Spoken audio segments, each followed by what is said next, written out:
Liputan berita Berita seputar Kabupaten Simalungun, Provinsi Sumut. Konfirmasi awak media Mitra Polisi TV Online Korwil Sumut Maruli Tambunan. Sengketa pembiayaan 1 unit truk cold diesel yang melibatkan dugaan pengalihan objek jaminan fidusia tanpa persetujuan leasing kini bergulir di Pengadilan Negeri Simalungun dengan register perkara nomor 36-PDT J-2026-PN SIM.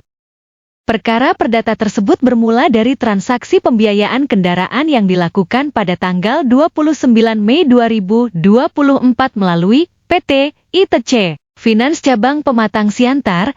Kendaraan berupa truk cold diesel warna kuning tahun 2012 dengan nomor polisi BK 8059TX. Diketahui dibiayai atas nama seorang oknum TNI berinisial IP yang bertugas di wilayah Kodim 0210 Tapanuli Utara.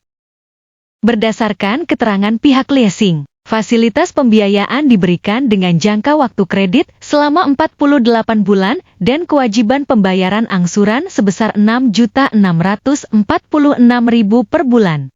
Pihak leasing mengungkapkan bahwa pada Juni 2024, EP sempat mendatangi kantor PT ITC Finance Cabang Pematang Siantar untuk meminta pergantian unit kendaraan dengan alasan kendaraan mengalami kerusakan. Permintaan pergantian kendaraan tidak dapat dipenuhi karena kontrak pembiayaan sudah berjalan dan kendaraan masih menjadi tanggung jawab debitur sampai kredit selesai. Demikian penjelasan pihak leasing sebagaimana disampaikan dalam persidangan dan dokumen perkara. Pihak leasing saat itu menyarankan agar persoalan kerusakan kendaraan dikoordinasikan kepada showroom tempat kendaraan diperoleh, yakni showroom Artama Mobil.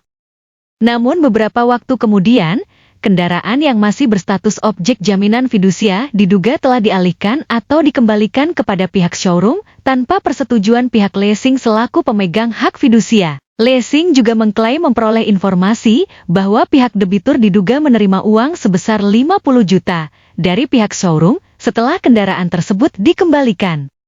Atas dugaan pengalihan objek jaminan fidusia tersebut, pihak leasing kemudian menempuh jalur hukum melalui gugatan perdata di Pengadilan Negeri Simalungun setelah upaya somasi dan penyelesaian di luar pengadilan disebut tidak membuahkan hasil. Selain gugatan perdata, pihak leasing sebelumnya juga telah melaporkan persoalan tersebut ke Pomdam 1 Bukit Barisan Medan pada 8 Oktober 2024 terkait dugaan keterlibatan oknum aparat aktif. Dalam gugatan perdata yang kini bergulir, pihak penggugat mengklaim mengalami kerugian material kurang lebih sebesar 300 juta rupiah yang berasal dari tunggakan angsuran, denda, dan kerugian atas objek jaminan fidusia yang diduga telah dialihkan tanpa persetujuan. Tidak hanya EP, perkara ini juga menyeret sejumlah pihak lain, termasuk Tumiran selaku pemilik showroom Rido Mobil Rambung Merah Kabupaten Simalungun yang tercantum sebagai tergugat 2. Menanggapi hal itu, Tumiran memberikan klarifikasi bahwa dirinya hanya membantu proses administrasi pencairan leasing karena showroom asal kendaraan, yakni showroom Artama Mobil milik B. Purba, disebut tidak memiliki kerjasama atau Memorandum of Understanding (MOU) dengan pihak leasing. Posisi kami hanya membantu administrasi pencairan pembiayaan. Setelah dana cair, kendaraan disebut dikembalikan ke showroom asal, bukan ke tempat kami, jelas Tumiran. Ia juga menyatakan keberatan apabila turut dianggap bertanggung jawab atas penguasaan maupun pengalihan kendaraan tersebut, karena menurutnya dirinya tidak pernah menguasai unit kendaraan dimaksud. Sementara itu, dalam proses persidangan diketahui pihak tergugat IP diwakili pihak Komdam 1 Bukit Barisan, yakni Kapten JM Pakpahan. Sidang perkara ini dipimpin langsung Ketua Majelis Hakim Ida Mariam Hasibuan, SH.M.H., dengan Hakim Anggota Mira Herawati, SH, dan Satya Freida Lestari, SH, dalam sidang terbaru. Majelis Hakim Pengadilan Negeri Simalungun menjelaskan bahwa proses persidangan perkara tersebut dilaksanakan secara elektronik melalui sistem e-court.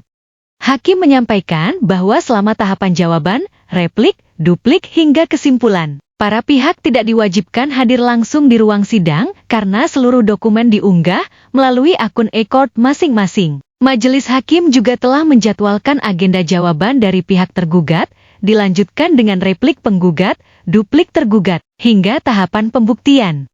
Pada tahapan pembuktian nanti, para pihak diwajibkan hadir langsung ke pengadilan dengan membawa dokumen asli dan menghadirkan saksi-saksi untuk diverifikasi di hadapan Majelis Hakim. Majelis Hakim turut menegaskan bahwa seluruh alat bukti surat wajib diunggah secara terpisah dalam format PDF melalui sistem e-court agar dapat diverifikasi satu persatu pengadilan. Perkara ini kini menjadi perhatian publik karena menyangkut dugaan pengalihan objek jaminan fidusia, keterlibatan sejumlah pihak dalam proses pembiayaan kendaraan, serta adanya laporan sebelumnya ke institusi militer. Meski demikian, seluruh pihak tetap memiliki hak menyampaikan pembelaan dan bantahan sesuai mekanisme hukum yang berlaku. Hingga saat ini, perkara masih dalam tahap pemeriksaan dan menunggu pembuktian lebih lanjut di Pengadilan Negeri Simalungun.